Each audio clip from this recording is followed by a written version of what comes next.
कि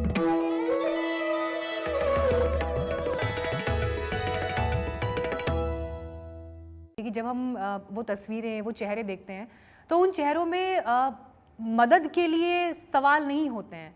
वो ये चाहते हैं कि हमें जी, जी। जहाँ जाना है, हम वहाँ पहुँच जाएँ अपनी मंज़िल तक। उनके उनके चेहरे पर एक सेल्फ़ रिस्पेक्ट, एक आत्मनिर्भरता जिसकी चर्चाएँ सब जगह हो रही हैं, वो आत्मनिर्भरता उनके चेहरों में, उनके जज़्बों में दिखाई देती है। तो जिस आत्मनिर्भरता की चर्चा हो रही है, वो सिर्फ़ वहाँ दिखाई दे रही है। मुझे लग रहा है और कहीं वो आत्मनिर्भरता नहीं दिखाई दे रही कि एक आदमी अपने को बैल की तरह जोत लेता है बैलगाड़ी में। वो एक आदमी एक लड़की जो अपने पिता को बिठा के चल पड़ती है साइकिल से हज़ारों किलोमीटर की यात्रा करने। 1600 ये कोई किलोमीटर। ये कोई मतलब ये झांसी की रानियाँ हैं नए समय की। मुझे लगता है ये ये जज़्बा है, ये हिंदुस्तान है। ये मुझे आज समझ में आता है कि वो गांधी क्यों पैदल चलता था। हमारा ये देश पैदल चलने निकल पड़ता है पैदल, इसके अंदर वो जज़्बा है। अपने घर पहुँचना चाहता है किसी भी तरह से, किसी भी हाल में, और हम लोग उनके घर पे पहुँचने को लेके इतनी सारी बातें कर रहे हैं सिर्फ़।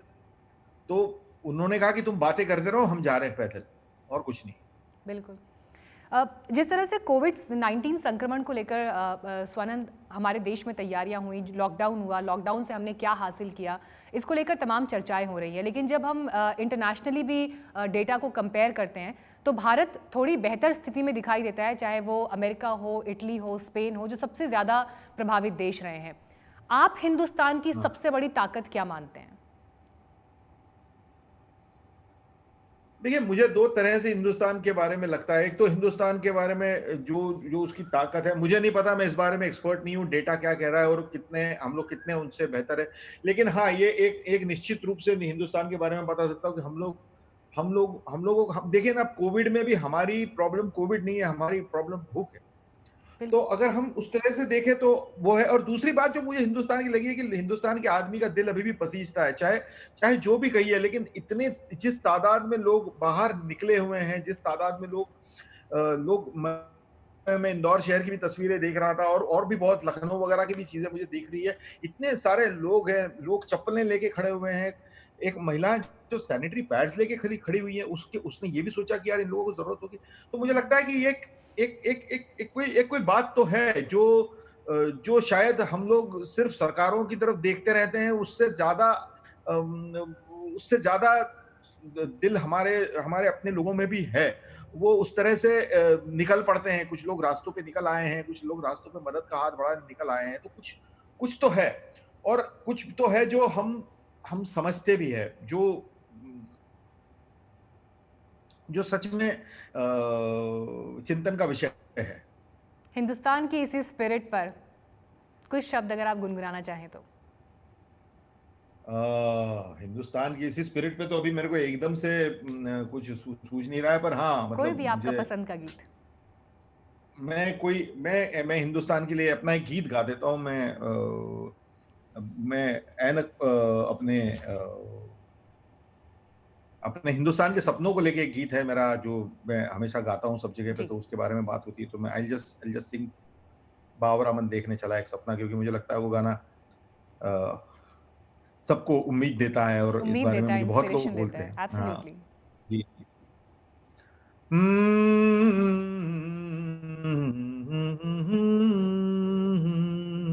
बावरा मन देखने चला एक सपना, बावरा मन देखने चला एक सपना, बावरे से मन की देखो बावरी है बातें, बावरी सी धड़कने हैं, बावरी है सांसें, बावरी सी करवटों से निंदिया दूर भागे, बावरे से नैन चाहे बावरे झरोखों से, बावरे नजारों को तकना, बावरा मन देखने चला एक सपना, बावरे से इस जहां में बावरा एक साथ हो, मैं ये हिंदुस्तान की स्पिरिट के लिए ये अंतरा है।